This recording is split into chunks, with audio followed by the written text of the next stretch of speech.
နေတယ်ဒါကအင်္ဂလိပ်ရဲ့အရင်းခံဝါဒကြီးအတိုင်းပဲဒါကိုဦးအောင်ဆန်းစာချုပ်ကလက်ခံခဲ့တယ်အီဂျစ်ပါလက်စတိုင်းအိန္ဒိယဗီယက်နမ်မှာဆိုရင်ဒီလိုဝါဒမျိုးကိုတိုက်ပွဲဆင်ပြီးခုခံနေကြတယ်ကလေးစာချုပ်ဒါတွေနဲ့တော့အင်္ဂလိပ်အောင်ဆန်းစာချုပ်ကြောင့်အိန္ဒိယနဲ့ဒန်းတူသွားပြီလို့မရှက်ပဲပြောနေကြသေးတယ်ဒီစာချုပ်ကိုအိန္ဒိယမှာထုတ်တဲ့တိုင်းရင်းသားသတင်းစာတိုင်းကလည်းကလေးစာချုပ်လို့ပြောင်းနေကြတယ်အာဏာမရှိသောဗမာပြည်သူလွှတ်တော်အိန္ဒိယကပြည်သူ့လွှတ်တော်ဟာဥပဒေအရတည်ထောင်တဲ့ပြည်သူ့လွှတ်တော်ဆိုတာသိကြဗမာရတဲ့ပြည်သူ့လွှတ်တော်ကဥပဒေအရတည်ထောင်တာမဟုတ်ဘူးဆိုတာလည်းသိကြဒါကြောင့်အိန္ဒိယမှာသူတို့သဘောကျအဆိုတင်သွင်းနိုင်တယ်ဥပဒေအတည်ပြုနိုင်တယ်အင်္ဂလိပ်ဆိုရကလည်းအိန္ဒိယပြည်သူ့လွှတ်တော်ကိုအာဏာကုန်အတိအလင်းပေးလိုက်ပြီးဗမာပြည်သူ့လွှတ်တော်ကိုတော့အာဏာကုန်မပေးဘူးဒုတိယအဓိကအချက်ဗမာဆန္ဒ၃ချက်ဗမာကမရပဲကလားကရသည်ကဲအင်္ဂလိပ်အောင်ဆန်းစာချုပ်ရဲ့ဒုတိယအဓိကအချက်ကိုပြောမယ်ဦးအောင်ဆန်းဟာပြီးလက်သွားပြီးဘာကိုတောင်းတာလဲသူတို့ဖဆပါလာအဖွဲ့ကရောဖဆပါလာတတွင်းစာတွေကရောခုမှ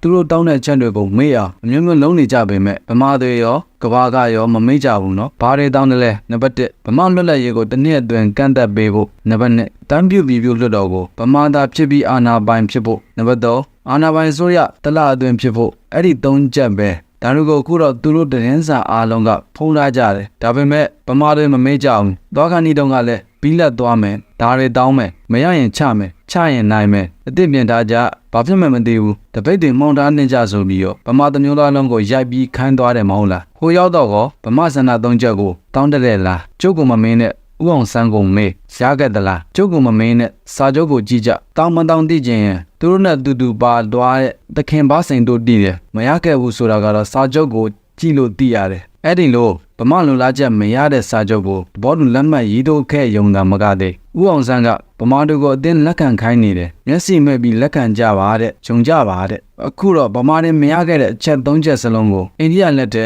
အင်္ဂလိပ်ကအတိအလင်းထည့်ပေးနေပြီမဟုတ်လားအိန္ဒိယမှာတော့မျက်စိမိတ်ပြီးမယူခိုင်းဘူးအတိအလင်းစာချုပ်နဲ့ပေးလို့ရမှသာယုံကြတယ်သူတို့ရတဲ့အချက်တွေကနံပါတ်1 1948ခုဇွန်လမတိုင်မီအာနာဂုံလွဲကလွတ်လပ်ရေးပေးမယ်နံပါတ်2အိန္ဒိယပြည်သူ့လွှတ်တော်ကရေးဆွဲမဲ့အုပ်ချုပ်ရေးကိုလုံးဝထောက်ခံမယ်နံပါတ်3လက်ရှိအုပ်ချုပ်ရေးကိုလည်းဥပဒေနဲ့အမြန်ဆုံးပြုပြင်ပေးမယ်ဒါကိုအင်္ဂလိပ်နန်းရင်းဝင်အတ္တလီကိုယ်တိုင်ကြီးညာရပြီမဟုတ်လားအဲ့ဒီဟာကိုလည်းလက်ဝဲလင်ကြပေါ်စုံတင်ပြီးစဉ်းစားကြတော့တစ်ဖက်ကဗမာ3ချက်မရနောက်တစ်ဖက်ကအိန္ဒိယ3ချက်ရဆိုတာသင်ပြီးတတိချာချာဝေဖန်ကြတော့အခုပြုတ်လို့မယ်ဆိုတဲ့ဗမာရွေးကောက်ပွဲဟန်လဲလိုတာမရတဲ့စာချုပ်ကိုအတီးပြုတ်ဖို့လုပ်တာပဲ